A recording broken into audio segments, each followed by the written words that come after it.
से युक्त है वो भगवान है। जब भगवान कृष्ण द्वापर युग में इस धरा जगत में थे तो भगवान ने अपने इन योग ऐश्वर्य को प्रदर्शित किया था।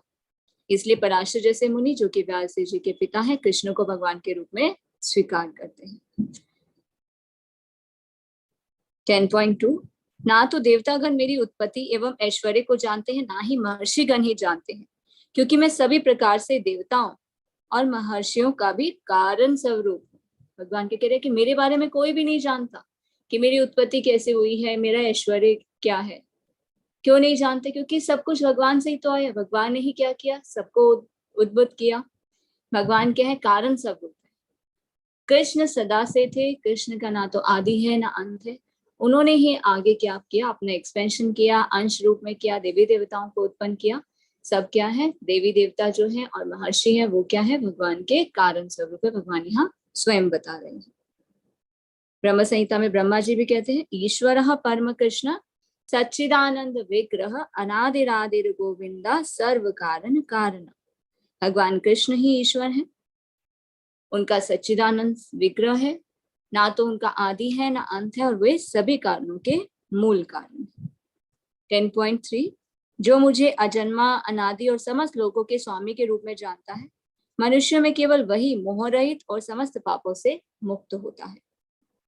तो कौन मोह रहित होता है, कौन पापों से मुक्त हो जाता है? जो भगवान को अजन्मा, अविनाशी और समस्त लोगों के स्वामी के रूप में जानता है।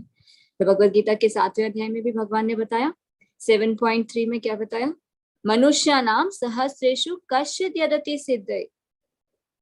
हर कोई मुझे नहीं जान पाता, कई हजारों करोड़ों मनुष्यों में से कोई एक मुझे जानने का प्रयास करता है, और उसमें से भी कोई एक विरला ही मुझ तक पहुंच पाता है या मुझे जान पाता है। तो जो भगवान को अजन्मा, अविनाशी और सभी कारणों के कारण स्वरूप जानता है, वो समस्त पापों से मुक्त हो जाता है। 10.6 सप्तऋषिगण तथा उनसे भी पूर्व 4 अन्य महर्षि, सारे मनु, मानव जाति के पूर्वज, सब मेरे मन से उत्पन्न है, और विभिन्न लोकों में निवास करने वाले सारे जीव उनसे अवतरित होते हैं। तो देखिए भगवान क्या बता रहे हैं कि सब कुछ उनके द्वारा ही उद्भुत है। इस सृष्टि की रचना जब की भगवान ने किस प्रकार की, सबसे पहले अपना विस्तार किसमें किया, विष्णु के रूप में किया। कौन से विष्णु? 3 विष्णु, महाविष्णु, गर्भोदक्षाय विष्णु और शिरोदक्षाय विष्णु। महाविष्णु के रूप में भगवान जो श्वास छोड़ते हैं, तो भगवान के सांस छोड़ने से अनेकों ब्रह्मांड निकलते हैं। और गर्भोदक्षाय विष्णु के रूप में भगवान क्या करते हैं, हर एक ब्रह्मांड के भीतर प्रवेश कर जाते हैं, और गर्भोदक्षाय विष्णु के नाभि कमल से ब्रह्मा जी उत्पन्न होते हैं। और फिर ब्रह्मा जी आगे सृष्टि की रचना कैसे करते हैं, 4 सनत कुमारों को उत्पन्न करते हैं। 4 कुमार उत्पन्न होते हैं। वो कौन है? सनक, सनातन, सनंदन और सनत कुमार। आप स्क्रीन पर देख सकते हैं, साइड में नाम लिखे हैं, सनक, सनातन, सनंदन और सनत कुमार। तो इन 4 पुत्रों को ब्रह्मा जी क्या कहते हैं कि आप सृष्टि की रचना कीजिए, पर 4 पुत्र सृष्टि की रचना करने के लिए मना कर देते हैं। क्यों? क्योंकि भगवान की भक्ति करना चाहते हैं। ब्रह्मा जी को तो बहुत क्रोध आता है, अरे पुत्र जो है पिता की बात नहीं मानते हैं, पर बच्चों के जीवन का उद्देश्य भी सही है, जीवन का उद्देश्य तो यही है भगवान की भक्ति करना। तो ब्रह्मा जी क्या करते हैं, उन पर क्रोध नहीं दिखाते, वो क्रोध अंदर ही रखते हैं, और जिनके 4 पुत्र होते हैं उनकी प्रदक्षिणा करके, परिक्रमा करके वहां से चले जाते हैं उनकी आज्ञा लेकर, पर क्रोध तो वहां निकलेगा। तो ब्रह्मा जी का क्रोध किस रूप में निकलता है? भुवों के मध्य से शिव के रूप में निकलता है। तो इस प्रकार शिव जी की उत्पत्ति होती है। और जब शिव जी की उत्पत्ति होती है तो शिव जी क्या करते हैं, उनका स्वभाव क्या है, तमोगुणी है, तमोगुण के प्रधान देवता है वो, और वो संहार के कार्य करने शुरू कर देते हैं। तो ब्रह्मा जी क्या बोलते हैं, अरे अरे अभी संहार के कार्य करने शुरू कर दिए, अभी तो सृष्टि की रचना भी नहीं हुई, जाओ और जाकर भगवान पे ध्यान केंद्रित करो, जब तुम्हारा टर्न आएगा, जब संहार का कार्य तुम्हें करना होगा, तब तुम्हें मैं बुलाऊंगा। तो हम देखते हैं ना, शिव जी क्या करते हैं, मेडिटेशन करते हैं। किस पे करते हैं? भगवान विष्णु का वो ध्यान करते हैं। फिर आगे सृष्टि की रचना होती है, तो 4 जो सप्त ऋषि हैं वो उत्पन्न होते हैं, 4 अन्य महर्षि होते हैं, मनुष्य के पिता मनु उत्पन्न होते हैं। सब भगवान के कह रहे हैं मेरे मन से ही उत्पन्न होते हैं, और विभिन्न लोकों में निवास करने वाले सारे जीव उनसे अवतरित होते हैं। तो सब कुछ कहाँ से आए? कृष्ण से। जैसे एक दीपक होता है ना, एक दीपक से 100 दीपक जलाने हैं, तो क्या कहते हैं, पहले वाला जो दीपक होता है उससे 100 दीपक जलते हैं। तो कारण स्वरूप कौन है? भगवान स्वयं है। भगवान हर एक चीज के कारण स्वरूप है, देवी देवताओं के, मनुष्यों के, सब कुछ भगवान द्वारा ही उत्पन्न है। 10.7 जो मेरे इस ऐश्वर्य और योग से पूर्णता आश्वस्त है, वह मेरी अनन्य भक्ति में तत्पर होता है, इसमें तनिक भी संदेह नहीं है। भगवान के कह रहे जो मेरे ऐश्वर्य और योग को जान जाता है वो क्या करता है, मेरे शरणागत होता है, मेरी भक्ति करता है, इसमें तनिक भी संदेह नहीं है। भगवान की भक्ति कौन करता है, जिसके सारे डाउट्स क्लियर हो जाते हैं, उसके मन में कोई संदेह नहीं होता, वो पूर्णतः आश्वस्त हो जाता है कि हाँ कृष्ण ही भगवान है, इनके शरणागत होकर ही भक्ति करते मैं इनको प्राप्त कर सकता हूँ। तो आध्यात्मिक सिद्धि की चरम परिणति क्या है, भगवत ज्ञान। भगवत ज्ञान जब तक कोई भगवान के ऐश्वर्य के प्रति आश्वस्त नहीं होता तब तक वो भक्ति में नहीं लग सकता। अगर उसके मन में कोई भी डाउट है ना तो वो भक्ति नहीं कर सकता। सामान्यतः लोग इतना तो जानते हैं कि ईश्वर महान है, पर ये नहीं जानते कि किस प्रकार महान है, भगवान का क्या योग ऐश्वर्य, भगवान की क्या शक्ति है। हाँ बस इतना पता है कि भगवान महान है। जो भगवान के ऐश्वर्य को जान लेता है वो भगवान के शरणागत हो जाता है, क्योंकि उसके पास कोई और रास्ता ही नहीं रहता। उसे पता है कि भगवान ही सब कुछ करने वाले, वही कारण स्वरूप है, तो इसलिए वो क्या करता है, भक्ति मार्ग को अपनाता है।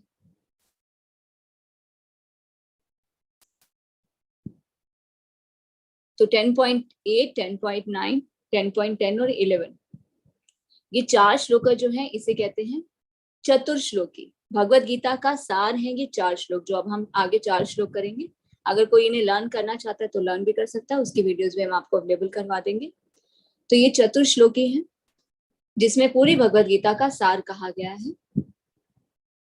पहला श्लोक है 10.8, अहम सर्वस्य प्रभवो मत्तः सर्वं प्रवर्तते इति मत्वा भजन्ते मां बुधा भाव समन्विताः। मैं समस्त आध्यात्मिक और भौतिक जगतों का कारण हूँ, प्रत्येक वस्तु मुझसे ही उद्भूत है। जो बुद्धिमान यह भली भांति जानते हैं वे मेरी प्रेमा भक्ति में लगते हैं और हृदय से पूरी तरह मेरी पूजा में तत्पर होते हैं। तो यहाँ भगवान क्या कह रहे हैं, मैं आध्यात्मिक और भौतिक जगत, स्पिरिचुअल और मटेरियल वर्ल्ड दोनों का कारण स्वरूप हूँ। सब कुछ मेरी ही शक्ति से होता है, मुझसे ही उद्भूत होता है। जो बुद्धिमान ये जान जाते हैं वो मेरी भक्ति में लगते हैं और हृदय से पूरी तरह मेरी पूजा में तत्पर होते हैं। तो जिसने भी वेदों का अध्ययन ठीक से किया है ना वही ज्ञान प्राप्त उसे होता है, क्योंकि वेदों का उद्देश्य क्या है, भगवान को जानना। लोग क्या करते हैं, खाली वेद पढ़ते हैं, श्लोक अच्छे से आते हैं, पर ये नहीं पता कि उसका सार क्या है, भगवान क्या बताना चाह रहे, वेदों का उद्देश्य क्या है। वेदों का उद्देश्य है भगवान को जानना, उस संबंध को जो हमारा टूट गया है उसे फिर से जोड़ना, कृष्ण भावना अमृत। तो वेदों में क्या कहा जाता है, ब्रह्मण्यो देवकी पुत्र, देव के पुत्र कृष्ण ही भगवान है। नारद उपनिषद में भी इसका वर्णन है और महा उपनिषद में भी इसका वर्णन है कि सृष्टि के प्रारंभ में केवल भगवान नारायण थे, ना ब्रह्मा थे, ना शिव थे, ना अग्नि थी, ना चंद्रमा था, ना नक्षत्र थे, सिर्फ सदा सदा से कृष्ण ही थे।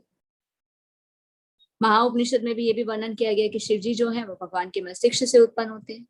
तो वेदों का क्या कहना है, ब्रह्मा और शिव के सृष्टा भी कौन है, भगवान ही है, सिर्फ उन्हीं की ही पूजा करनी चाहिए। तो हमारे शास्त्रों में प्रमाण है कि भगवान कृष्ण ही ईश्वर है और यहाँ स्वयं भगवान भी अपने मुख से कह रहे हैं। 10.9, मच्चिता मद्गत प्राणः बोधयन्तः परस्परं कथयन्तः च मां नित्यं तुष्यन्ति च रमन्ति च। मेरे शुद्ध भक्तों के विचार मुझ में वास करते हैं, अपना जीवन मेरी सेवा में समर्पित रहते हैं और वे दूसरों को ज्ञान प्रदान करते और मेरे विषय में बातें करते हुए परम संतोष तथा आनंद का अनुभव करते हैं। तो यहाँ इस श्लोक में क्या बताया जा रहा है, शुद्ध भक्तों के लक्षणों को बताया जा रहा है कि शुद्ध भक्त क्या करते हैं, हमेशा उनका मन भगवान की दिव्य प्रेमा भक्ति में लगा रहता है, उनका मन भगवान के चरण कमलों से हटता ही नहीं है, हमेशा भगवान की चर्चा करते रहते हैं और भगवान की चर्चा करते हुए उसी में ही संतोष और आनंद का अनुभव करते हैं। तो भक्ति की प्रारंभिक अवस्था क्या है, सेवा करना, सेवा में ही दिव्य आनंद मिलता है। भगवान को नमस्कार करना, उन्हें भोग लगाना, उन्हें स्नान करना, भगवान के नाम रूप गुण लीलाओं की चर्चा करना। तो ये क्या, भक्ति जो है ना एक बीज की जैसी है। अगर किसी भी जीव के हृदय में से बो दिया जाए ना तो बीज क्या होता है, अगर बीज को बो दिया जाए तो उसे क्या चाहिए, प्रॉपर न्यूट्रिशन चाहिए, पानी हवा धूप सब चाहिए। तो उस बीज को पौधा बनने में क्या क्या चीजें चाहिए, श्रवण और कीर्तन। उस बीज को कैसे सींचते हैं, श्रवण और कीर्तन के द्वारा। जब हम भगवत गीता पढ़ते हैं, भागवतम पढ़ते हैं, उसे सुनते हैं, हरे कृष्ण महामंत्र का जप करते हैं, तो ये बीज क्या होता है, भक्ति का बीज अंकुरित हो जाता है। फिर जब हम इसे सींचते रहते हैं श्रवण और कीर्तन से, ये क्या होता है, फिर पौधा बनता है, फिर पौधा और बड़ा होता है, तो ये क्या है, पौधा एक लता की तरह बढ़ता जाता है, और जब तक ये भगवान के चरण कमलों की शरण नहीं ग्रहण करता तब तक ये आगे बढ़ता रहता है। फिर इस पौधे में क्या लगते हैं, फल और फूल लगते हैं। तो हमें क्या करना है, श्रवण और कीर्तन के द्वारा इस बीज को सींचना है।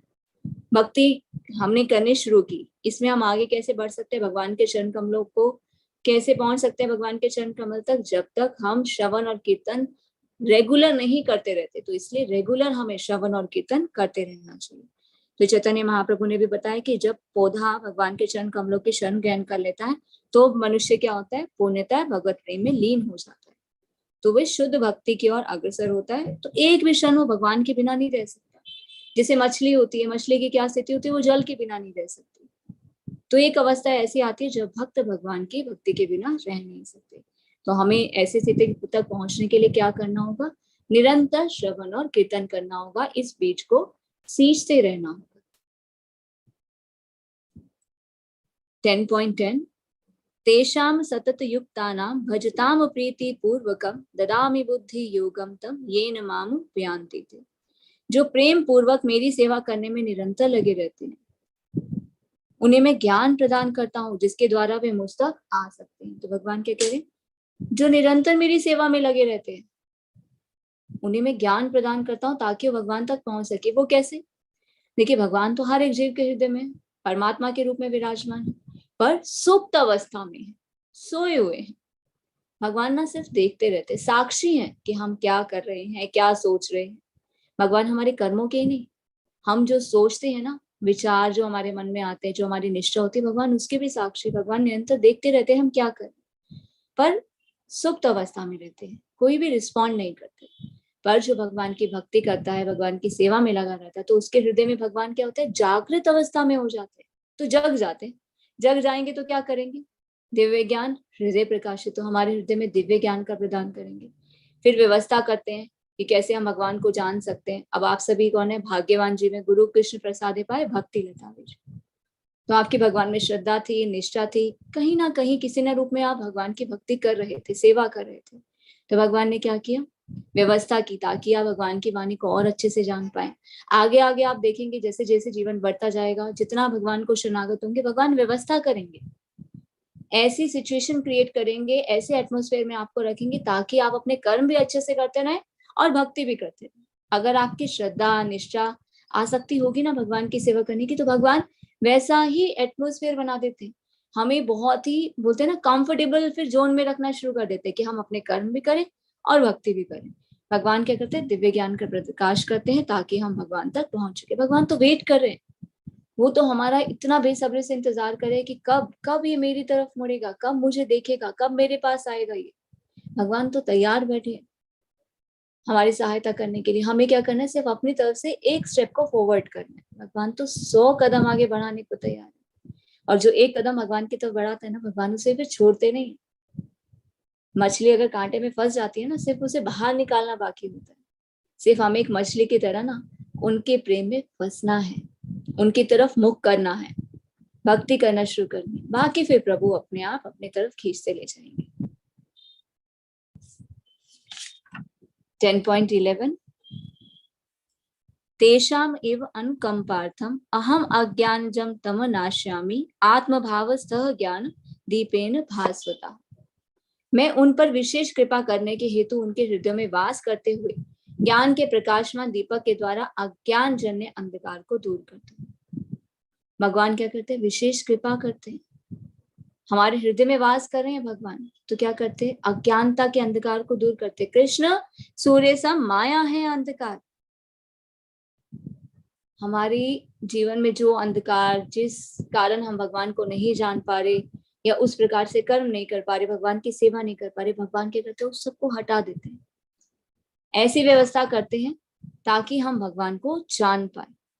तो भगवान विशेष कृपा करने हेतु हृदय में वास करते हुए ज्ञान के प्रकाशमान दीपक के द्वारा अज्ञान जन्य अंधकार को दूर करते हैं। तो गुरु कृष्ण प्रसादे पाए भक्ति लता बीज। तो कृष्ण की कृपा से ही कोई भक्ति जीवन में आगे बढ़ पाता है, भगवान की भक्ति कर पाता है। तो भगवान अर्जुन को क्या बताते हैं कि सिर्फ चिंतन से ही भगवान को समझ पाना असंभव है। भगवान इतने महान है कि उनसे मानसिक प्रयास से नहीं समझ सकते। जब हम शास्त्रों का अध्ययन करते हैं, भगवान के शरणागत होते हैं, भक्ति जीवन में आगे बढ़ते हैं, श्रवण और कीर्तन के द्वारा हम भगवान को समझ सकते हैं और अपने हृदय में भगवान के दर्शन कर सकते हैं। हमारा हृदय कैसे है ना, कई जन्मों से बार बार हम क्या करें, बार बार अलग अलग योनि में आ रहे हैं, कर्म कर रहे हैं, हृदय क्या हो जाता है, दूषित हो जाता है। तो इस हृदय पर मैल जम जाती है। इस हृदय की मैल को हम कैसे दूर कर सकते हैं? श्रवण और कीर्तन के द्वारा। जितना हम श्रवण करते हैं, कीर्तन करते हैं, तो ये मल जो होते हैं, मैल होती है ना, दूर हो जाती है। जिस प्रकार एक एग्जाम्पल से समझ सकते हैं कि एक कमरा है, कमरे में बहुत सारी धूल, तो ये धूल क्या है, इसे हम कैसे कंपेयर करेंगे? कई जन्मों से हम जो कर्म कर रहे हैं, तो हमारे हृदय क्या अशुद्ध हो गया, उसमें मैल जम गई है। तो जब हम श्रवण और कीर्तन करते हैं, तो उस कमरे की धूल को हम झाड़ू लगाते हैं, उसे क्या कहेंगे? श्रवण और कीर्तन। जब हम झाड़ू लगाते हैं तो क्या होता है, कमरे में से जो धूल होती है वो उड़ती है और फिर धीरे धीरे वो कमरा साफ हो जाता है। उसी तरह से हमें श्रवण और कीर्तन निरंतर करते रहना, तो हमारा हृदय क्या होगा, धीरे धीरे साफ हो जाएगा। अब काई होती है, कहीं किसी चीज में काई, मान लीजिए तालाब में काई है, उसको निकालने के लिए क्या करते हैं, उसकी सफाई करनी पड़ती है। तो ये हम हृदय की सफाई कैसे करेंगे? श्रवण और कीर्तन के। तो भगवत गीता का उपदेश सार क्या है? जो 4 श्लोक है भगवत गीता का सार है, उसमें बताया जाता है किसी भगवान के शरणागत होकर भक्ति करके ही हम भगवान को प्राप्त कर सकते हैं। जैसे ही भगवान अपने ऊपर सारा भार ले लेते हैं, मनुष्य सारे भौतिक प्रयासों से मुक्त हो जाता है। अर्जुन ने कहा, आप परम भगवान, परम धाम, परम पवित्र, परम सत्य हैं। आप नित्य, दिव्य, आदि पुरुष, अजन्मा तथा महानतम हैं। नारद, असित, देवल तथा व्यास जैसे ऋषि आपके सत्य की पुष्टि करते हैं और आप स्वयं भी मुझसे कह रहे हैं। तो यहाँ पर अर्जुन क्या कह रहे हैं कि सबने पुष्टि की है। ब्रह्मा जी भी स्टैंप लगाते हैं, नारद मुनि भी बताते हैं, असित, देवल, व्यास जैसे ऋषि भी पुष्टि करते हैं कि आप ही भगवान। मैं भी ये मानता हूं कि आप ही भगवान है और आप तो स्वयं मुझसे कह रहे हैं, तो अब तो कोई डाउट ही नहीं रह गया, आपने तो स्वयं अपने मुख से बताया। तो अर्जुन तो अब स्वीकार करते हैं कि आप ही परम भगवान, परम धाम, परम पवित्र और परम सत्य हैं। नित्य, दिव्य, आदि पुरुष, जन्मा तथा महानतम है। सब कुछ आप पर ही आश्रित है। 10.14 and 15। हे कृष्ण, आपने मुझसे जो कुछ कहा है उसे मैं पूर्णतः सत्य मानता हूँ। हे प्रभु, ना तो देवतागण ना असुरगण ही आपके स्वरूप को समझ सकते हैं।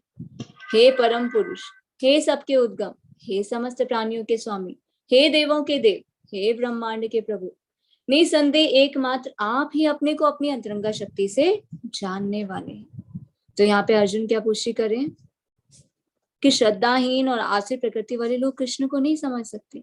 देवतागण तो, जब देवतागण ही नहीं समझ सकते, तो इस आधुनिक जगत के लोगों का क्या कहना।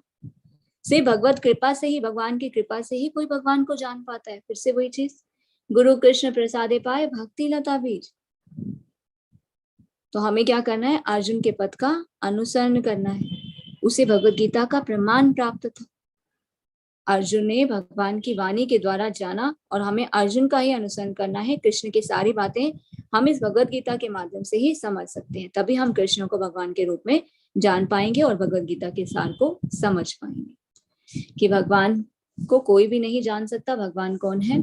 परम पुरुष है, उद्गम है, सभी प्राणियों के स्वामी, देवों के देव, ब्रह्मांड के प्रभु हैं और सिर्फ अपने को अपनी अंतरंगा शक्ति से ही जानने वाले।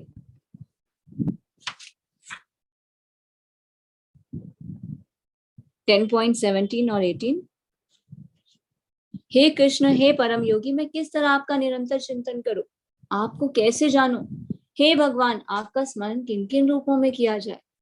हे जनार्दन, आप पुनः विस्तार से अपने ऐश्वर्य और योग शक्ति का वर्णन करें। मैं आपके विषय में कभी भी तृप्त नहीं होता हूँ, क्योंकि जितना ही आपके विषय में सुनता हूँ, उतना ही आपके शब्द अमृत को चखना चाहता हूँ। तो यहाँ पर अर्जुन क्या कह रहे हैं कि आप मुझे बताइए कि कैसे मैं आपका चिंतन करूं, कैसे मैं आपको जानूं, किस रूप में मैं आपको जानूं, किस रूप में आपका स्मरण करूं। तो आप मुझे अपना विस्तार से ऐश्वर्य योग शक्ति बताइए, क्योंकि मैं आपके बारे में जितना जान रहा हूँ, मैं तृप्त नहीं हो रहा, आपके बारे में और जानना चाहता हूँ, आपके शब्द अमृत को और चखना चाहता हूँ। तो भगवान यहाँ क्या बताएंगे? 10.19 से लेके 38 श्लोका तक कंबाइन करके ये एक टेबल बनाई गई है, जिसमें भगवान बताते हैं अपने शानदार अभिव्यक्तियों के बारे में, लेकिन उनमें से केवल जो प्रमुख है। अर्जुन को क्या बता रहे हैं शानदार अभिव्यक्तियां मेन जो है उनमें से जो भगवान सबसे प्रमुख है, तो हम जानेंगे भगवान क्या बता रहे हैं कि आदित्यों में विष्णु हूँ, नक्षत्रों में चंद्रमा हूँ, वेदों में सामवेद हूँ, देवताओं में इंद्र हूँ, कि देवताओं में सबसे बड़े राजा कौन है? इंद्र है। भगवान भी कह रहे वो भी मैं हूँ। इंद्रियों में मन भी मैं हूँ, जीवित प्राणियों में जीवन शक्ति भी हूँ, रुद्रों में शिव हूँ, रुद्र के 11 अवतार है उसमें जो शिव है भगवान क्या कह रहे वो भी मैं हूँ, यक्ष और राक्षसों में कुबेर हूँ, पुजारियों में बृहस्पति हूँ, सैनिकों में स्कंद हूँ, जलाशयों में सागर हूँ, साधु में भृगु मुनि हूँ जो कि सर्वश्रेष्ठ मुनि है, ध्वनि कंपन ओम, ओमकार की ध्वनि में जो ओम वर्ड है वो भी मैं हूँ, पवित्र नाम जप में यज्ञ में हूँ, अचल चीजों में हिमालय हूँ, पेड़ों में अश्वत्थ वृक्ष हूँ, पुरुषों में सम्राट हूँ, हथियारों में व्रज हूँ, गायों में सुरभि हूँ, सांपों में वासुकी हूँ, वासुकी नामक सर्प के काटने से ही परीक्षित महाराज की मृत्यु हुई थी, नागों में अनंत हूँ, कानून के रक्षकों में यमराज हूँ, दैत्य दानव में प्रहलाद हूँ, वश में करने में समय काल भी मैं ही हूँ, जानवरों में सिंह हूँ, पक्षियों में गरुड़ हूँ, शोधक में हवा हूँ, मछलियों के वर्ग में शार्क हूँ, बहती नदियों में गंगा हूँ, रचना में शुरुआत अंत और मध्य भी मैं ही हूँ, विज्ञान में आध्यात्मिक विज्ञान स्पिरिचुअल साइंस भी मैं ही हूँ, तर्क में सम्यक सत्य हूँ, अक्षरों में अ हूँ, महिलाओं में प्रसिद्धि भाग्य भाषण समृद्धि बुद्धि विश्वास और धैर्य होता है वो भी मैं ही हूँ, ऋतुओं में वसंत की ऋतु भी मैं ही हूँ, छलियों में छुआ हूँ, बलवान में बल हूँ, विष्णुवंशी में वासुदेव हूँ, पांडवों में अर्जुन भी मैं ही हूँ, साधुओं में व्यासदेव भी मैं ही हूँ, रहस्य में शांति हूँ, बुद्धिमता में समझदार, समझदारों में बुद्धिमता हूँ। तो भगवान क्या कह रहे हैं ये क्या है? मेरी अभिव्यक्तियां हैं। ये जो हमने किया 10.19 से लेके 38 तक, ये क्या भगवान की शानदार अभिव्यक्तियां हैं, उनमें से जो प्रमुख है भगवान सिर्फ वो बताते हैं। 10.39 और 14 यही, हे अर्जुन मैं समस्त सृष्टि का जनक बीज हूँ, ऐसा चर और अचर कोई भी प्राणी नहीं जो मेरे बिना रह सके। भगवान कौन है? भगवान स्वयं कह रहे अहम बीज प्रदापिता, मैं ही बीज प्रदापिता हूँ, कोई भी ऐसा जीव नहीं है चर और अचर जो मेरे बिना रह सके। हे परंतप, मेरी देवी विभूतियों का अंत नहीं है, मैंने तुमसे जो कुछ कहा वो तो मेरी अनंत विभूतियों का संकेत मात्र है। जो भगवान ने यहाँ पे अपनी विभूतियां बताई 10.19 से लेके 38 श्लोका में, जो शानदार अभिव्यक्ति थी, जो प्रमुख थे, भगवान के कह रहे ये तो सिर्फ एक संकेत मात्र है, मेरी दैवी विभूतियों का अंत नहीं है। तुम जान लो कि सारा ऐश्वर्य सौंदर्य और तेजस्वी सृष्टियां मेरे तेज के सुखलिंग मात्र से उद्भूत होती है। तो ये जो भौतिक प्रकृति, जो ऐश्वर्य सौंदर्य हम देख रहे हैं, ये क्या है? भगवान के सिर्फ तेज से एक सुफलिंग मात्र, एक स्पार्क है, भगवान की शक्ति का सिर्फ एक स्पार्क है। किंतु हे अर्जुन, इस सारे विशद ज्ञान की आवश्यकता क्या है? मैं तो अपने एक अंश मात्र से संपूर्ण ब्रह्मांड में व्याप्त होकर इसको धारण करता हूँ। तो भगवान बोले इस ज्ञान की क्या आवश्यकता है? मैं तो अंश मात्र से क्या करूं, पूरे ब्रह्मांड में व्याप्त हूं। देखिए भगवान गोलोक वृंदावन में भी है, महाविष्णु के रूप में अन्य असंख्य ब्रह्मांड भी उत्पन्न करते हैं, गर्भोदकशाही विष्णु के रूप में हर ब्रह्मांड में भी प्रवेश करते हैं, क्षीरोदकशाही विष्णु के रूप में हर एक जीव के हृदय में, हर एक जीव पौधे पशु पक्षी नहीं, अणु और परमाणु के भीतर भी भगवान व्याप्त है। तो ये क्या है? भगवान का योग ऐश्वर्य, भगवान की अभिव्यक्तियां हैं। तो असली मालिक कौन है? क्या हम असली मालिक हैं? हम कहते हैं ना हम करने वाले हैं, हम कर रहे हैं, मेरे पास पैसा, मैंने धन कमाया, ये मेरा घर, ये मेरा परिवार, ये मैं इस चीज का स्वामी। असली मालिक तो कृष्ण है। हमारे अंदर जो कार्य करने की क्षमता होती है वो भी ही भगवान अगर हमें शक्ति ना देना परमात्मा के रूप में, तो हम वो भी कार्य नहीं कर सकते। तो असली मालिक कौन है? कृष्णस्तु भगवान स्वयं। तो स्वामी श्री प्रभुपाद के कुछ शब्द हैं कि भगवान अपने अंश के विस्तार से परमात्मा के रूप में सर्वव्यापी हैं, जो हर विद्यमान वस्तु में प्रवेश करते हैं। अतः शुद्ध भक्त पूर्ण भक्ति में कृष्ण भावनामृत में अपने मन को एकाग्र करते हैं, अतः वे नित्य दिव्य पद में स्थिर रहते हैं। इस अध्याय के श्लोक 1 से 11 तक कृष्ण की भक्ति और पूजा का स्पष्ट संकेत है। शुद्ध भक्ति की यही विधि है। इस अध्याय में इसकी भली भांति व्याख्या की गई है कि मनुष्य भगवान की संगति में किस प्रकार चरम भक्ति और सिद्धि को प्राप्त कर सकता है। तो भगवान के हैं अपने अंश के विस्तार में परमात्मा के रूप में हर जगह विद्यमान है, हर वस्तु के बीच में भगवान प्रवेश कर जाते हैं। सिर्फ भक्ति के द्वारा ही भगवान को जाना जा सकता है। भक्ति के द्वारा ही प्रेमांजन छुरे तो भक्ति विलोचने हृदय में भगवान के दर्शन किए जा सकते हैं। तो हमें क्या करना है? कृष्ण भावनामृत के द्वारा अपने मन को भगवान में एकाग्र करना है। श्रवण और कीर्तन के द्वारा भक्ति के इस बीज को सींचना है। तो 1 से लेकर 11 जो श्लोक है उसमें भगवान ने भक्ति और पूजा का स्पष्ट वर्णन किया। यही शुद्ध भक्ति है। शुद्ध भक्ति का क्या अर्थ है? अपने मन को भगवान में लगाना, हमेशा भगवान को याद करना, भगवान के बारे में चर्चा करना, श्रवण और कीर्तन करना। तो अगर इस प्रकार कोई भक्ति जीवन में आगे बढ़ता है, कृष्ण भावनामृत की विधि को अपने जीवन में लागू करता है, तो उसे चरम भक्ति की सिद्धि को प्राप्त करता है, भगवान के धाम भगवत धाम जाता है और इस जन्म मृत्यु के चक्र को तोड़कर भगवान के शुद्ध प्रेम को प्राप्त करता है। तो इस प्रकार भगवद गीता के 10वें अध्याय श्री भगवान के ऐश्वर्य का भक्ति वेदांत तात्पर्य पूर्ण हुआ। हरे कृष्ण।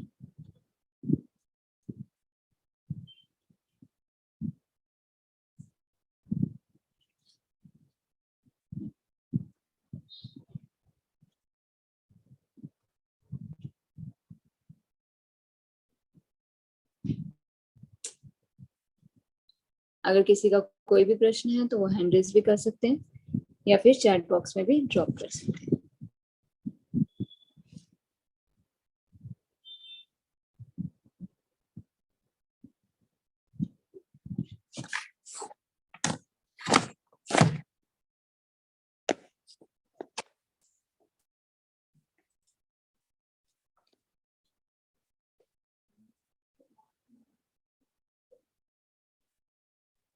हरे कृष्णा माता जी, दंडवत प्रणाम।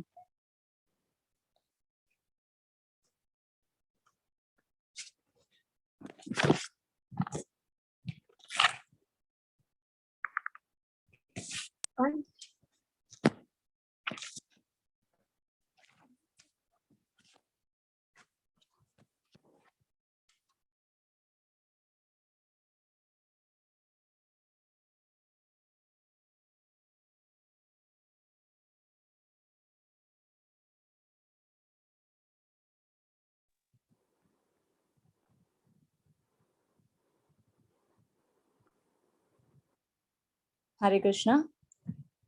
हरे कृष्णा दास संतोष प्रभु जी, अनन्य भक्ति किसे कहते हैं? देखिए, जब हम पूर्ण रूप से भगवान के शरणागत होते हैं, अपने मन को भगवान में एकाग्र करते हैं, उनके चरण कमलों में भगवान को लगाते हैं, हमेशा भगवान को याद करते हैं और भगवान के बारे में ही चर्चा करते हैं, तो उसे क्या कहते हैं? अनन्य भक्ति कहते हैं। तो ये एक हायर स्टेज है। तो हमें धीरे धीरे क्या करना है? देखिए, सबसे इंपॉर्टेंट जो चीज है ना, हमें क्या करना है? श्रवण और कीर्तन, भगवान के बारे में ज्यादा से ज्यादा सुने और हरे कृष्ण महामंत्र का जप करें।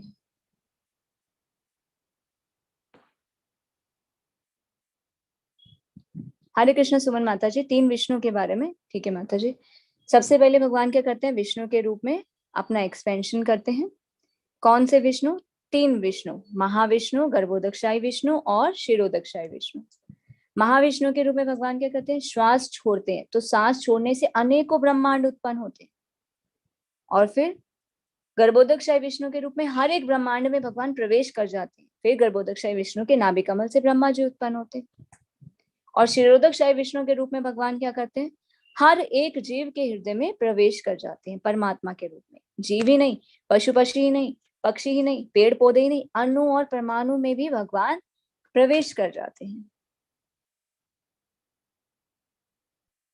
हरे कृष्णा सर्वेश्वर प्रभु जी। ठीक है प्रभु जी, 9th चैप्टर की रिकॉर्डिंग भी भेज देंगे। हरे कृष्णा रमेश प्रभु जी, आप पूछ रहे हैं कि भगवान सब में विद्यमान है, तो फिर ये क्यों कहते हैं कि मैं आदित्य में विष्णु? भगवान ने अपनी अभिव्यक्तियां बताई, ऐश्वर्य बताया कि ये भी मैं हूँ, 12 आदित्यों में विष्णु मैं हूँ, इंद्रों के जो देवताओं के राजा हैं वो इंद्र भी मैं हूँ, नक्षत्रों में चंद्रमा भी मैं हूँ। तो भगवान क्या बता रहे हैं? अपनी अभिव्यक्ति बता रहे हैं, अपना योग ऐश्वर्य बता रहे हैं।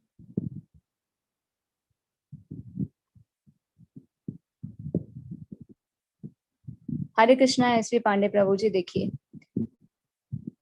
टीकाएं जो लोग भगवान को छुपा कर करते हैं ना, तो वो क्या करते हैं? जिन्हें कृष्ण से ईर्ष्या होती है वो कृष्ण के बारे में बताते नहीं, तो ऐसी टीकाएं क्या है? व्यर्थ। तो भगवत गीता में भगवान क्या बताते हैं कि हमें कहाँ से ज्ञान प्राप्त करना चाहिए? गुरु शिष्य परंपरा प्रणाली द्वारा जो ज्ञान होता है। तो हमें ये देखना चाहिए, अगर कोई भी भगवत गीता किसी भी राइटर की हम पढ़ रहे हैं, तो देखना चाहिए कि जो राइटर है क्या वो गुरु शिष्य परंपरा प्रणाली द्वारा है। क्योंकि जिसने अपने गुरु से ज्ञान प्राप्त किया होगा वही तो सही ज्ञान दे पाएगा। तो शील प्रभुपाद कौन है? गुरु शिष्य परंपरा प्रणाली में आते हैं, इसलिए रिकमेंड किया जाता है कि यथारूप पढ़ना चाहिए। अगर कोई भी और भी आप पढ़ना चाहते हैं तो चेक करना चाहिए कि जो उसके राइटर हैं क्या वो गुरु शिष्य परंपरा प्रणाली द्वारा है, तो हमें वही ज्ञान लेने का प्रयास करना चाहिए। हरे कृष्णा सुदर्शन प्रभु जी। ऐश्वर्य मतलब भगवान की क्वालिटीज देखिए, भगवान का ऐश्वर्य, योग ऐश्वर्य भगवान का, मतलब इसे कोई समझ नहीं सकता। भगवान तो हर जगह कण कण में व्याप्त है, हर चीज में भगवान है। ये भौतिक जगत की उत्पत्ति, आध्यात्मिक जगत की उत्पत्ति, इतने ब्रह्मांडों की रचना करना, ये भगवान की क्या है? ऐश्वर्य, योग ऐश्वर्य। पंजाबी में इसे क्या कहते हैं? ऐश्वर्य। ठीक है प्रभु जी, अभी देखकर बताते हैं। हरे कृष्ण राधे श्याम प्रभु जी। गोलोका चार्ट में अलग अलग जो देवता हैं, देवियां हैं, वो कौन है? देखिए देवी देवताओं के ना अलग अलग धाम है। उच्च लोक हम जो देखते हैं, पृथ्वी के ऊपर जितने भी लोक हैं वो कौन है? उच्च लोक कहे जाते हैं। वहां पर देवी देवताओं के धाम कहे जाते हैं, जैसे शिव धाम है, देवी धाम है, ब्रह्म लोक है जहाँ पे ब्रह्मा जी रहते हैं, देवी दुर्गा का धाम है, कैलाश है। तो ये अलग अलग धाम है जहाँ पर वो देवी देवता उस कार्यभार को संभाले हुए।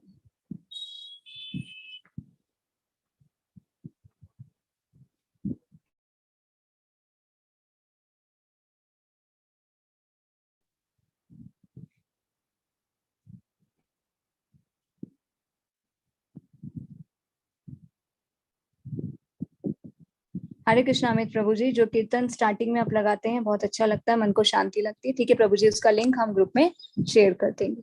तो आप सबसे रिक्वेस्ट है, जो भी वीडियोस या पीडीएफ हम लोग ग्रुप में डालते हैं तो एक किसी ग्रुप में आप रख लीजिए उसे, क्योंकि 7 दिन के बाद क्या होता है, फिर वो वहां से डिलीट हो जाती है, डिसअपियर हो जाते हैं मैसेज।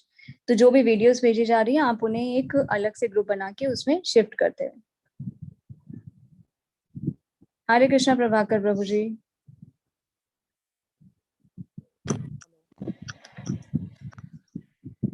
हेलो हरे कृष्णा। मैम, मेरा नाम प्रकाश है, प्रभाकर नहीं है। वो सॉरी एथिक्स प्रकाश। प्रोहिबिटेड लिखा हुआ है, ओके प्रभाकर सॉरी। नहीं है। दूसरी बात ये कि मैम, जी कृष्ण और राम जो भी आए अवतार लेकर के, उन्होंने तो कभी नहीं बोला कि ऐसा करो कि आप मेरी इतनी मालाएं करो या मुझे सुबह शाम नहलाओ, भोग लगाओ। क्योंकि मैम अगर कोई आदमी अपने काम के अलावा जो भी उसके पास काम बचे, मतलब टाइम बचेगा, उसमें अगर वो भोग मालाएं में लग जाएगा तो फिर वो अपने और कर्मों से विमुख नहीं हो जाएगा। उससे अच्छा अच्छा तो ऐसा नहीं हो सकता कि वो अपने समाज के उत्थान के लिए, समाज में कुछ अच्छा करने के लिए काम करे, जिससे बहुत लोगों की हेल्प हो, रदर देन इसके कि वो सुबह शाम बैठ के सिर्फ मालाएं करता रहे। देखिए भगवान जब कृष्ण और राम के रूप में आते हैं तो वो एक साधारण मनुष्य जैसा बिहेव करते हैं ना। कभी भी उन्होंने अपने ऐश्वर्य को दिखाया नहीं। राम के रूप में थे तो एक राजकुमार के रूप में, एक राजा के रूप में रहे, और कृष्ण के रूप में आए तो एक ग्वाल बाल के रूप में रहे। तो उसके बाद फिर वो मथुरा भी गए, द्वारिकाधीश भी बने।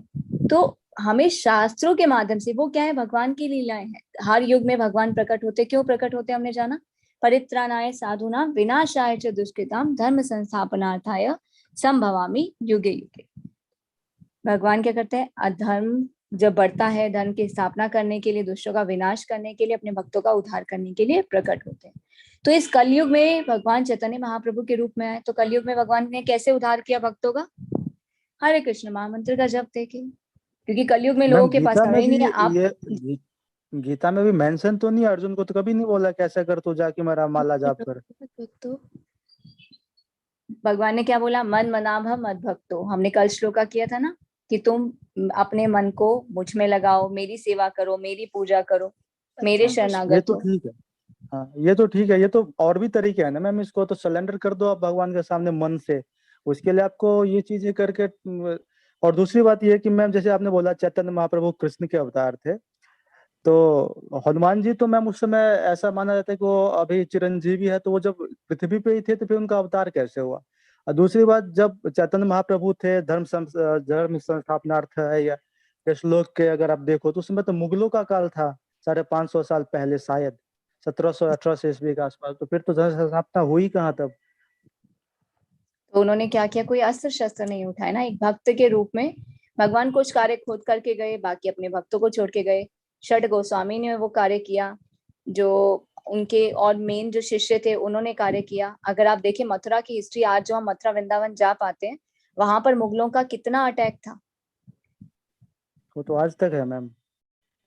वो तो आज तक है, पर उस समय इतनी ज्यादा वर्स्ट सिचुएशन थी। उनके एक भक्त थे, उन्होंने जाकर वहां चैतन्य महाप्रभु के अनुयायियों के साथ मिलकर उन मुगलों को वहां से हटाया था, उनको वहां से नष्ट कर दिया था। देखिए भगवान स्वयं कभी खुद भी कुछ कार्य करते हैं, कुछ अपने भक्तों के लिए भी छोड़ते हैं। अब कितना कार्य मार काट से होगा, भगवान ने क्या बताया, अगर सभी भक्त बन जाएंगे, मेरी भक्ति करेंगे, तो वो लड़ाई झगड़े से बचकर जब मेरे शरणागत होंगे तो ये सब चीजें उत्पन्न ही नहीं होंगी।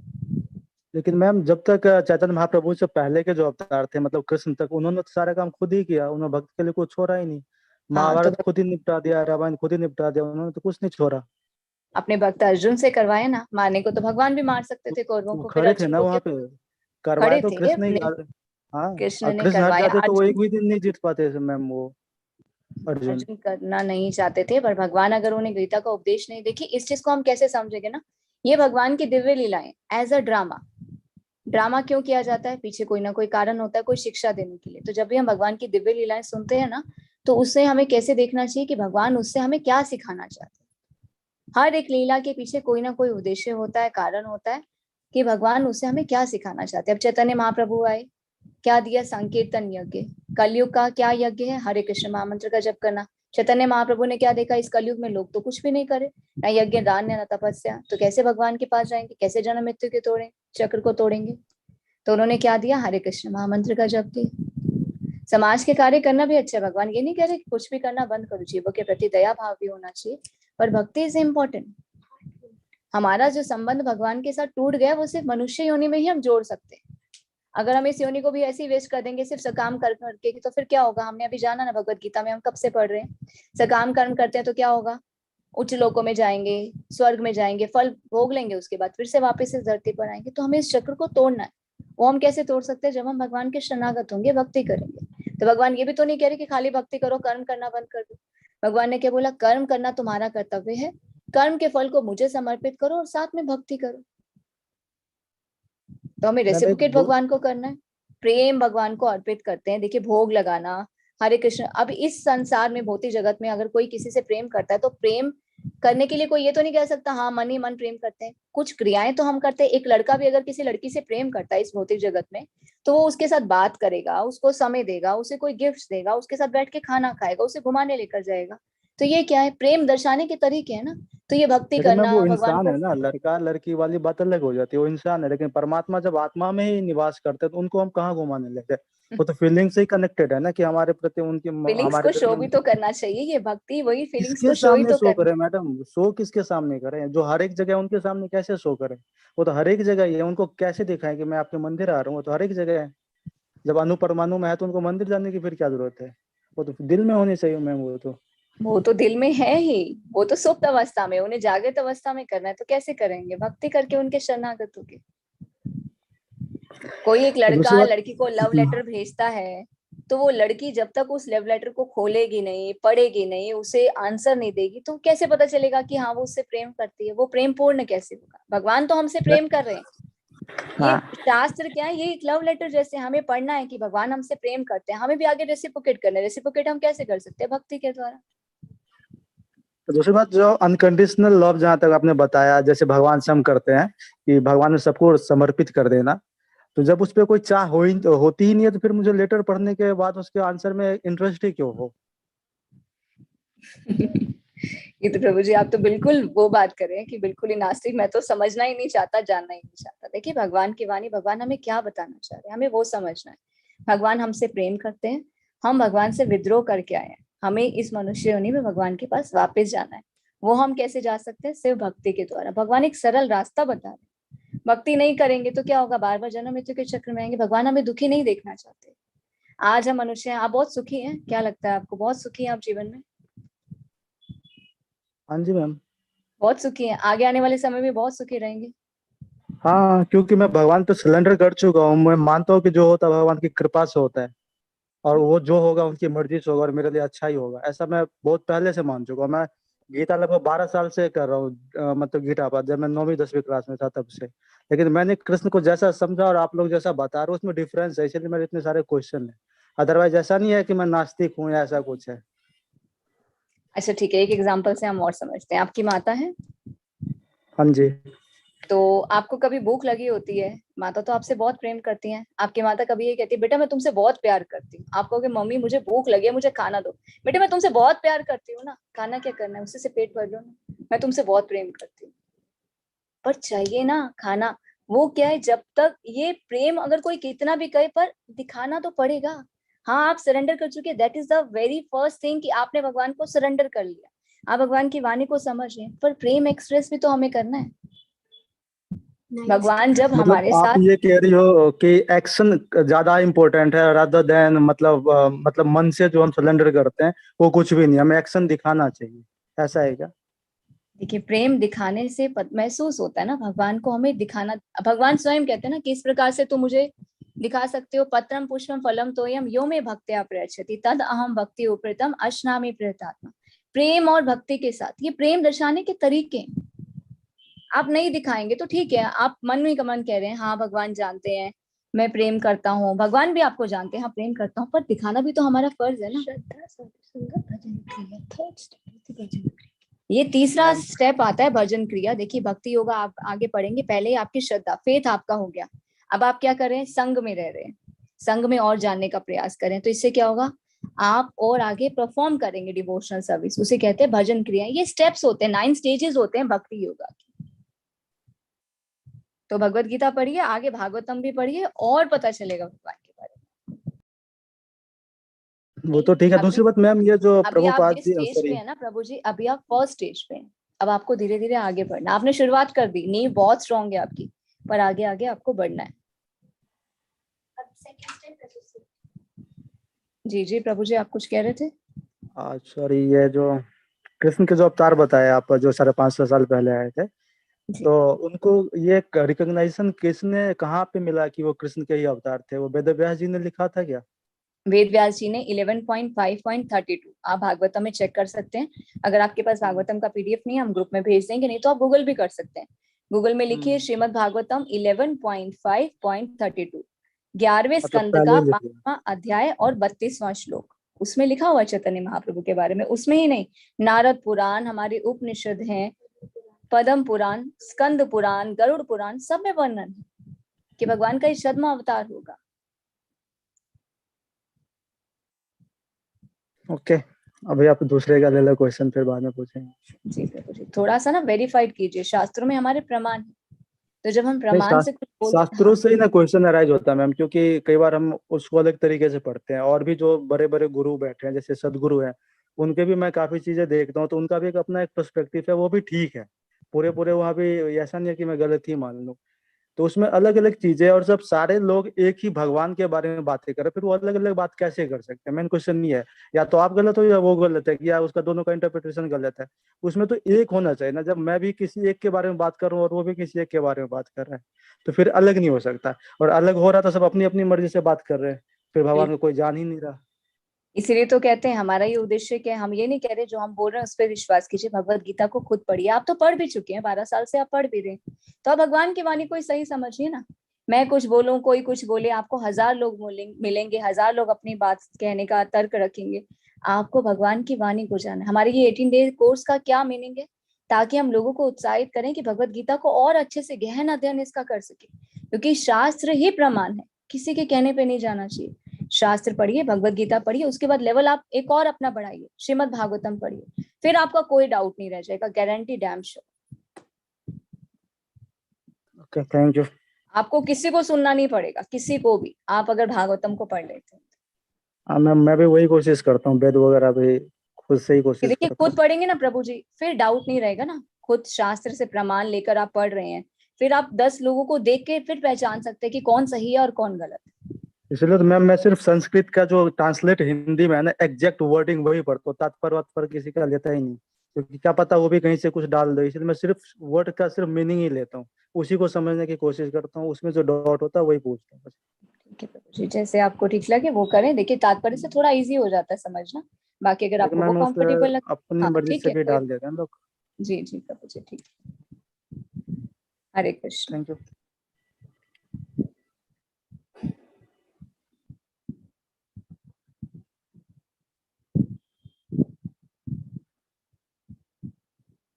हरे कृष्णा सोनिया माता जी, इस्कॉन के सब टेम्पल्स में यह क्यों होता है कि 2 लाइंस लगी होती हैं, एक कॉमन पब्लिक के लिए, एक वीआईपी लाइन? मैं जन्माष्टमी पे जाती हूँ अभिषेक। ये माता जी अलग अलग मंदिर के अलग अलग रूल्स और रेगुलेशंस होते हैं। तो जो लोग भक्त सेवा करना चाहते हैं तो नॉर्मल लोगों के लिए अलग लाइन होती है, जो सेवा करना चाहते हैं उनके लिए एक अलग लाइन रखी जाती है। थोड़ा सा पता चल जाता है ना कि हाँ, जो उनके पास बने हुए हैं वो करना चाहते हैं तो उनको वहां से भेजा जाता है। हरे कृष्णा आशीष आशीष बजाज प्रभु जी।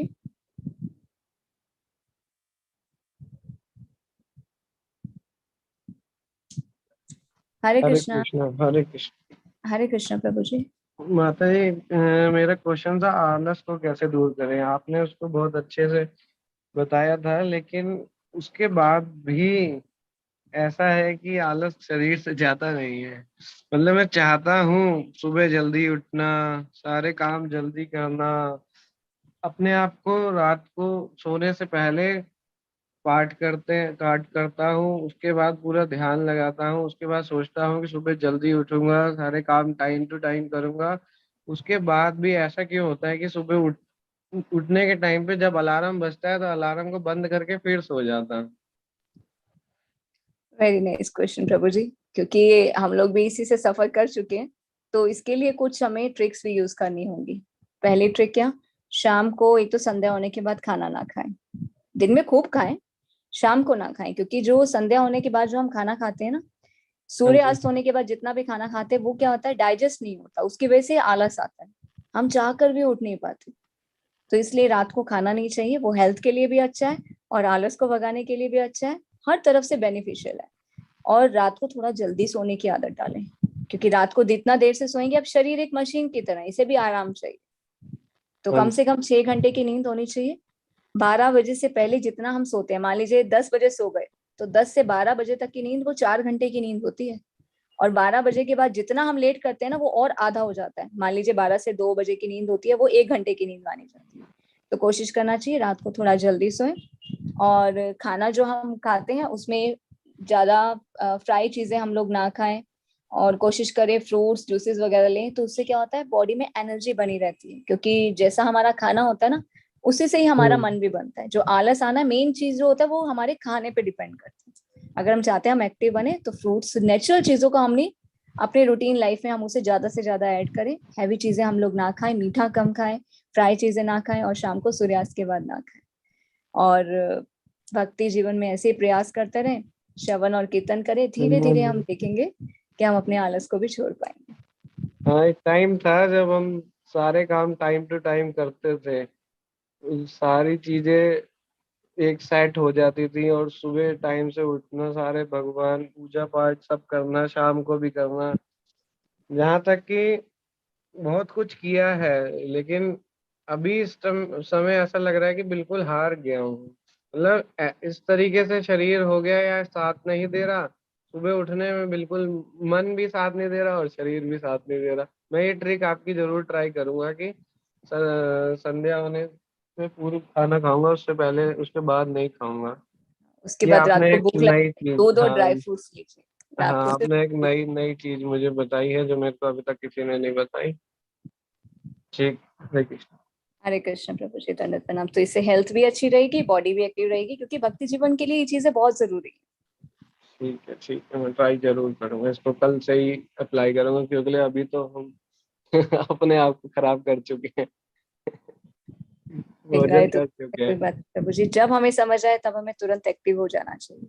और और कुछ चीजें समझ, ना प्रभु जी मन की होती है। अलार्म सुबह लगातार लगा के रखिए, हाँ 1 2 समझ तो 3 4। हो गए हैं, लेकिन ज्यादा समझ से भी इंसान परेशान हो जाता है ना, क्योंकि समझ इतनी आ गई है कि हम अब समझ, मतलब जैसे कहते हैं ना, ज्यादा पढ़ लो उसके बाद दिमाग में वो चीजें घूमती रहती है। जब हम उसके नोट बना के रख लेते हैं तो हमें पता है कि ये काम हमारा इससे काम चल जाएगा, बाकी सारा डाटा डिलीट कर देते हैं। इस समय डाटा सिर्फ दिमाग में भर चुका है, और बिल्कुल ऐसा लग रहा है माइंड, जैसे कंप्यूटर हैंग हो जाता है ना, इस समय माइंड बिल्कुल हैंग है। और जितना ट्राई कर लिया इसको रीसेट करने का, रीस्टार्ट करने का, सब रिसाइकिल बिन को भी खाली करने का, लेकिन हो ही नहीं पा रहा। पता नहीं ऐसा हुआ क्या। बहुत मुश्किल लग रही है, ऐसे लग रहा है डे बाई डे बहुत मुश्किल हो गया है लाइफ जीना। प्रैक्टिस मेक्स समन परफेक्ट। तो हमें प्रयास करते रहना। देखिए भगवान तो हर एक चीज का सॉल्यूशन बोलते हैं। अभ्यास योगी, इच्छा, प्रयास और अभ्यास निरंतर करते रहना। इस समय इच्छा है, वो प्रयास प्रयास, करना, फिर अभ्यास प्रयास में करना। ही अटक रही है कहानी। हाँ बस प्रयास आपको। तक नहीं, सेकंड स्टेप नहीं लिया। जरा इच्छा इतनी है, क्या तरह इच्छा इतनी है कि दिमाग हमने हैंग कर लिया है अपने आप को। इस समय एक हमारे साथ दिक्कत ये है कि हमारे को बड़ा नहीं है कोई साथ जो हमारे को थोड़ा सा ज्ञान दे। जैसे हमारी माता जी होती थी, अब उन्हें क्या देते थे, माता जी हमने सुबह उठना है तो हमारा अलार्म बाद में बजता था, उन वो हमारे को पहले बिस्तर से उठाने की तैयारी कर देती थी कि अगर हमने 8 बजे जाना है तो वो हमारे को 6 बजे ही कह देती थी कि 7 बज गए हैं, जिससे कि हम जल्दी उठ जाते थे। कि हमारे साथ 1 घंटे का अलार्म वो बजाते थे तो 7 बजे हम अपना बिस्तर छोड़ देते। ठीक है, धन्यवाद।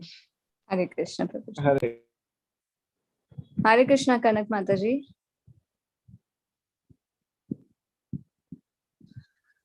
हरे कृष्ण माता जी। हरे कृष्ण माता जी। हाँ, मेरा एक प्रश्न है माता जी। जैसे मैंने पहले आपसे पूछा था कि ना कौन सी माला पे जाप करना चाहिए, तो आपने तुलसी माला को मना ही करा था क्योंकि लहसुन प्याज वगैरह इनमें मतलब ज्यादा प्रिय होती है भगवान की। जी तो मेरे कहने का मतलब ये है कि मेरी बेटी है 15 साल की है, तो वो कहती है कि वो भी क्लास करती है, तो माता जी ने बोला है कि गले में वो तुलसी माला पहनने को। अच्छा, और मैंने प्रश्न में आपसे भी सुना है कि हाँ तुलसी माला गले में पहननी चाहिए। मेरे कहने का मतलब ये है जैसे हम जापा करते हैं तो तुलसी पवित्र होती है, और तुलसी को हमारे जो महीने के 5 डेज होते हैं वो तो कोई पवित्र नहीं होते हमारे, तो उसको हम तुलसी को जल भी नहीं दे सकते, और तुलसी माला जो होती है उसको भी नहीं छू सकते, तो फिर हम उसको गले में पहन सकते हैं उनमें उस टाइम पे?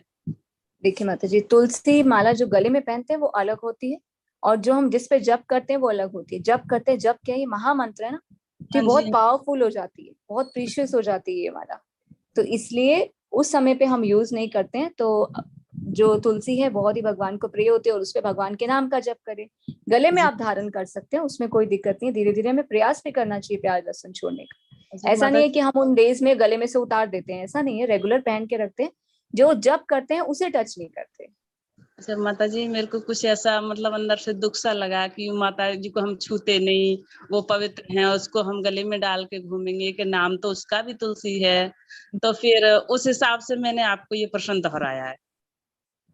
जी माता जी, गले में धारण कर सकते हैं, जिसमें नाम जप करते हैं वो उन डेज में नहीं छूते, तो दूसरे साधारण माला पे करते हैं जब। ओके माता जी, थैंक यू। हरे कृष्ण। हरे कृष्ण माता जी। हरे कृष्ण कुमार प्रभु जी।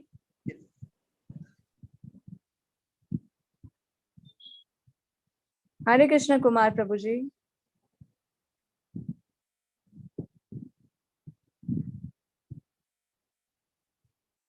हरे कृष्ण सानिया माता जी। हरे कृष्ण माता जी। हरे कृष्ण मेरा माता जी।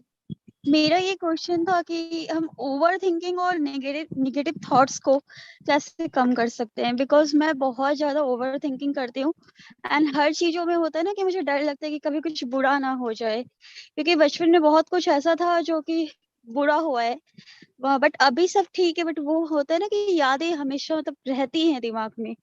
तो मैं कितना भी ट्राई करूँ बट हमेशा वो नेगेटिव थॉट्स या फिर डर, ओवर थिंकिंग ये रहता ही है साथ में। देखिए माता जी, ये ओवर थिंकिंग, ये नेगेटिव थॉट्स क्यों आते हैं? क्योंकि मन है ना, मन कभी भी खाली नहीं रह सकता। इसलिए क्या कहते हैं, मन को बिजी रखना चाहिए, कुछ ना कुछ करते रहना चाहिए। काम करते रहें, समय है तो भक्ति करें, हरे कृष्ण महामंत्र का जप करें, मंदिर को साफ करते हैं, भगवान के लिए कुछ भोग बना सकते हैं। तो क्या होगा, माइंड डाइवर्ट होता है, क्योंकि मन कभी खाली रह ही नहीं सकता। कहते हैं ना, खाली दिमाग शैतान का घर। हम ना चाहें, हम चाहते भी नहीं है, फिर भी हमारे दिमाग में थॉट्स आते हैं। हम खाली जितना होंगे ना उतना हम सोचते हैं। इसलिए अपने आप को कभी भी फ्री नहीं रखना चाहिए। कहते कर्म करो और भक्ति करो, दैट्स ऑल। आपके ना जीवन में नेगेटिव थॉट्स आएंगे, ना आप कभी ओवर थिंकिंग करेंगे, ना कभी कोई प्रॉब्लम होगी। थैंक यू माता जी। कहीं ना कहीं इन्वॉल्व कीजिए। अगर आपको कोई एक्टिविटी अच्छी लगती है, पेंटिंग है, कुछ है, तो तो आप कहीं ना कहीं अपने इन्वॉल्वमेंट माइंड को एक्चुअली मैं engage इन्वॉल्व हूँ, मैं टीचर हूँ, तो मैं क्लासेस वगैरह लेती हूँ, बट जैसे भी होता है ना फ्री टाइम आता है तो बस वैसे ही ओवर थिंकिंग या नेगेटिव थॉट्स स्टार्ट हो जाते हैं। फ्री टाइम होता है, भगवान की लीलाओं को सुनिए। कृष्णा बुक है, हम आप लोगों को प्लेलिस्ट भी देंगे। जी तो जी कल हम आप लोग को एक ग्रुप देंगे, उसमें डेली कृष्णा बुक की वीडियो भी अपलोड करेंगे। आप भजन भी सुन सकते हैं, हरे कृष्ण महामंत्र भी सुन सकते हैं, हरे कृष्णा का जप भी कर सकते हैं। अपने आप को थोड़ा सा अटैच कीजिए भगवान के साथ। तो जितना जी हम स्पिरिचुअली अटैच होंगे ना, उतनी ये सब चीजें क्या होंगी, अपने आप गायब हो जाएंगी। कहते हैं ना, कुछ बुरी आदतों को हम छोड़ नहीं सकते, तो हमें क्या करना चाहिए, अच्छी आदतों को बढ़ा देना चाहिए। जी माता जी। हरे कृष्णा माता जी। हरे कृष्ण माता जी। हरे कृष्णा सीमा माता जी। हरे कृष्णा माता जी। माता जी, मेरा क्वेश्चन है कि जब परीक्षित महाराज की मृत्यु हुई थी तो उनको सर्प ने काटा था, तो उसकी क्या वजह थी? मतलब नेचुरल डेथ नहीं हुई उनकी। देखिए, परीक्षित महाराज की तो भगवान ने गर्भ में जाके रक्षा की थी, आपको मालूम है? जी। वही भगवान गर्भ में जाके भी रक्षा कर सकते हैं, और वही भगवान देख भी रहे हैं कि सर्प से उनकी मृत्यु हो जाएगी। ये कैसा पॉसिबल? ये भगवान की लीला थी, क्योंकि उस समय ओके। कलयुग का आरंभ होना था। तो भगवान क्या कहते, अच्छा। देख, वो सिचुएशन बना देते हैं। जाने का समय था उनका, समय पूरा हो चुका है, कलयुग आरंभ होना है, तो वहां पे वो लीला का पाठ कर दिया कि इस तरह से होगा। और भागवतम उनको सुनने को मिली, इस तरह से भागवतम भी आगे आई। जैसे भगवत गीता, अब महाभारत का युद्ध मरना सभी को था, भगवान ने अर्जुन को अच्छा। निमित्त मात्र साधन बनाया, ये युद्ध हुआ, हम्म। और भगवान ने भगवत गीता बोली। उसी प्रकार से कलयुग का समय आना था। महाराज परीक्षित, जिनकी भगवान गर्भ में जाके रक्षा भी कर सकते थे, पर कलयुग का समय आने वाला था, तो वो वहां पर एक लीला बनाई कि 7 दिन में इनकी मृत्यु हो जाएगी, और वो 7 दिन में उन्होंने भागवतम सुनी, और वहां से भागवतम का ज्ञान आया। ओके। और एक माता जी, आपका जो गौरांगा मर्सी करके यूट्यूब चैनल है जिसके अंदर कृष्णा बुक के 47 अध्याय हैं, तो क्या जी टोटल कितने अध्याय हैं? मतलब यूट्यूब में 47 शो होता है। हाँ, 90 अध्याय है माता जी, उसको हम अपलोड करते रहते 90। हैं। हाँ, 90 अच्छा चैप्टर। अच्छा। और चैतन्य महाप्रभु का जो पास टाइम का वीडियो है वो भी आपकी वॉइस में, उसमें 6 अध्याय, मतलब टोटल उसमें उसमें कितने अध्याय हैं? 9 अध्याय है माता जी, वो एक स्मॉल बुक है,